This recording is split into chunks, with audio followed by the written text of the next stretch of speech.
नमस्ते दर्शकबिन, म कृष्ण कुमार, रुकुम पूर्व भूमे गाउँपालिका 4 घर भई आज म पुठा उत्तर गङ्गा गाउँपालिकामा जाने क्रममा आज म यो रमणीय दृश्य मा एउटा रमाइलो यो ठुलो पहाडलाई चाहिँ क्रस गरेर जानुपर्ने भएको र यो भूगोलको नाममा चाहिँ मैले थोरै तपाईँहरूको माझमा वर्णन गरेँ। यो भूगोल यो ठाउँको नाम चाहिँ भूमे गाउँपालिका सिराबाङ, भूमे गाउँपालिका 5 सिराबाङ बस्तीको यो रहेको छ भने यो डाँडादेखि चाहिँ यो साइडमा तपाईँले हेर्न सक्नुहुन्छ। यो बस्तीदेखि तपाईँले यो बस्तीदेखि यो साइडको तपाईँले जुन भूभाग हेर्दै हुनुहुन्छ, यो भूभाग भनेको तपाईँको भूमे गाउँपालिका 5 सिराबाङ को पर्दछ भने यहाँदेखि यो यही सिमाना यही नै भनेर हामीले वर्णन गरेका छौँ।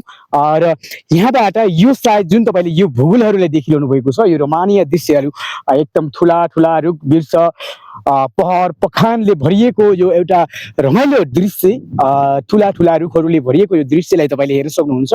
यहाँ चाहिँ यहाँबाट यतापट्टि गइसक्नुभयो भने चाहिँ यो पुठा उत्तर गङ्गा गाउँपालिकामा चाहिँ हामी यहाँबाट प्रवेश हुन्छौँ। जस्तै नाखा, राङ्सी, कोल, गर्खानी लगायतका भेगहरू। अनि यो यहाँदेखि अलि अझै पनि तल झर्नुभयो भने तपाईँले जाङ, चारगाउँ हरू पनि तपाईँले मजाले अवलोकन गर्न सक्नुहुन्छ। र यहीँबाट हामीले तपाईँलाई थोरै मात्रामा देखाइदियौँ। यहाँ तपाईँले देख्न सक्नुहुन्छ हुकाम, मैकोट, पेल्मा यसरी चाहिँ घुम्दै गरेको यो जुन भूभाग तपाईँले हेर्दै हुनुहुन्छ, यहाँनिर चाहिँ त्यो पर्छ। अरू यहाँ थोरै पहाडीपट्टि तपाईँले देख्नु सक्नुहुन्छ लालपाटनको दृश्य, हिम पहाडले भरिएको यो गाउँ ठाउँ, गाउँले तपाईँले मजाले तपाईँले हेर्न सक्नुहुन्छ। अलिकति हामीले तपाईँलाई यो हिमपात भएको ठाउँलाई चाहिँ थोरै मात्रामा जुम गराएर चाहिँ हामीले तपाईँलाई देखाइदियौँ। अब थोरै तपाईँ पनि यो दृश्यलाई अवलोकन गर्नुहोस्। तपाईँ टाढाबाट हुनुहुन्छ भने अवश्य पनि हेर्न चाहिँ आइदिनु होला। यदि जुनसुकै ठाउँबाट तपाईँ हेर्दै हुनुहुन्छ, यदि हेर्दै हुनुहुन्छ भने मजाले तपाईँ आएर यहाँ हेर्न सक्नुहुन्छ। यो हो हिमाली क्षेत्र, हिमाली भेग भनौँ न, यहाँ हिमाली क्षेत्र हो। हामीले श्रावणको महिना भनौँ, श्रावणको महिना बर्खे समयमा, बर्खे झरीमा हामी चाहिँ त्यही लालपाटन, धुरपाटन जस्ता ठाउँहरूमा हामी जाने गर्दछौँ। श्रावणको महिना, श्रावणको 1 गतेबाट हामी चाहिँ लगत्तै जाने गर्दछौँ। यहाँ चाहिँ फिलहालको लागि पानीहरू चाहिँ यहाँ निकै पाउन गाह्रो हुन्छ। हामीले चाहिँ पानी बोकेर आएका थियौँ। भर्खरै यहाँ आइसकेपछि हामीले नास्ता खायौँ। नास्ता खाएर यो दृश्यलाई चाहिँ अवलोकन गऱ्यौँ।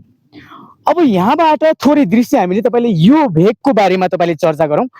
यो भेग तपाईँले जुन देख्दै हुनुहुन्छ, यो जुन तपाईँले यो डाँडाहरू तपाईँले देखिरहनु भएको छ, यहाँ यो डाँडादेखि यो डाँडाबाट यता भने पुठा उत्तर गङ्गा पर्छ भने यो डाँडादेखि यो भेगमा चाहिँ तपाईँको झुङ्लाबाङ, हाम्रै भूमे गाउँपालिका झुङ्लाबाङ बस्तीहरू चाहिँ मजाले सहज तरिकाले जान पाइन्छ।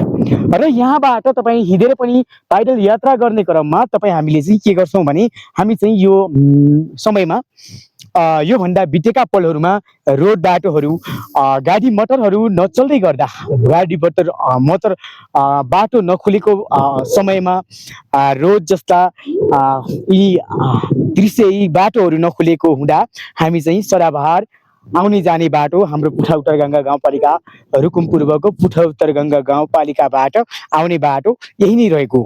अनि सदाबहार यहीबाट नै हामीले यात्रा गर्ने गर्थ्यौँ। र पनि आज हामी धेरै वर्ष पछाडि चाहिँ म यो ठाउँमा उपस्थित भएँ। सदाबहार गाडीमै नै हामी चाहिँ, म चाहिँ गाडीमा नै आउने यात्रा गर्ने गर्थेँ।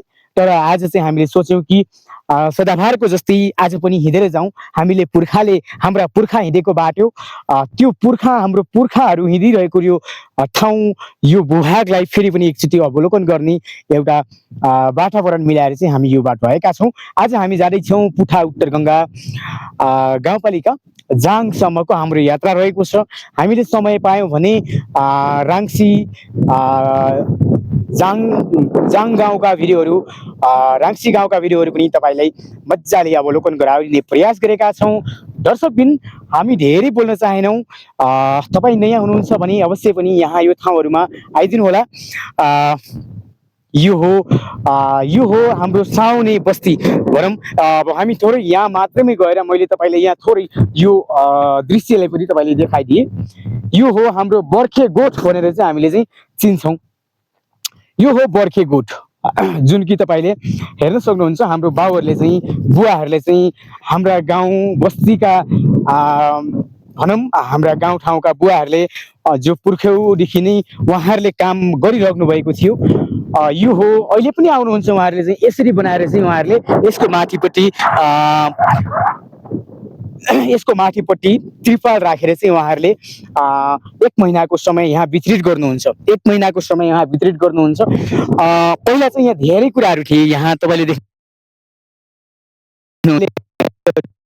आजभोलि यी संरचनाहरू भत्किसकेका छन्। यी संरचनाहरू त्यो समय जस्तो रहेन। आजभोलि समयसँगै मान्छे परिवर्तन भयौँ, तपाईँ हामी परिवर्तन हुँदै जाँदा हामीले यो बस्तीमा गाई बस्तु पाल्न छोडिसकेका छौँ। पाल्न छोडिसकेपछि धेरै थोरै मात्रामा पाल्नुहुन्छ र थोरै मात्रामा यता लिएर 1 महिनाको समय यहाँ वितरित गर्नुहुन्छ। र यो साइडमा पनि तपाईँले चाहिँ पल्लो साइडमा पनि यो पल्लोपट्टि अगाडि तपाईँले थोरै दृश्य देखाएका थियौँ हो, त्यो साइडमा पनि 2-4 गोटा यस्तै बनाइएका छन्। यो संरचनाहरू पुरानै जमाना पुरानै परम्पराबाटै चलिआएको यो हो। र हामीले चाहिँ अहिले पुराना पुर्खोले चाहिँ के गर्नुहुन्थ्यो भने छानो हालेर चाहिँ बस्ने गर्नुहुन्थ्यो। तर हाम्रा अहिले युवा पुस्ताले चाहिँ के गर्नुहुन्छ भने 1 महिनाको लागि नै त हो भनेर उहाँहरूले चाहिँ त्रिपाल लिएर आउनुहुन्छ र एसी पेपर फैलाउनुहुन्छ। यहाँ बसेर चाहिँ आगो फुकेर 1 महिना चाहिँ यहाँ बस्नुहुन्छ। यहाँ तपाईँलाई थोरै जुम गराएर पनि देखाइदिए। यो हो खरायो आगो फुकेर कमी रहँदैन यहाँ चाहिँ। दर्शकबिन कस्तो लाग्यो तपाईँलाई यो पुरानो संरचनाहरू, यो दृश्यहरू, यो एउटा हिमालको काखमा रहेको यो क्षेत्र चाहिँ तपाईँले कस्तो लाग्यो? यो ठाउँ यो भूगोल कस्तो लाग्यो? जस्तो लाग्यो जस्ताको तस्तै कमेन्ट गर्न नभुल्नुहोला। तपाईँहरूसँगै म सदाबहारको जस्तै जोडिने प्रयास गर्नेछु।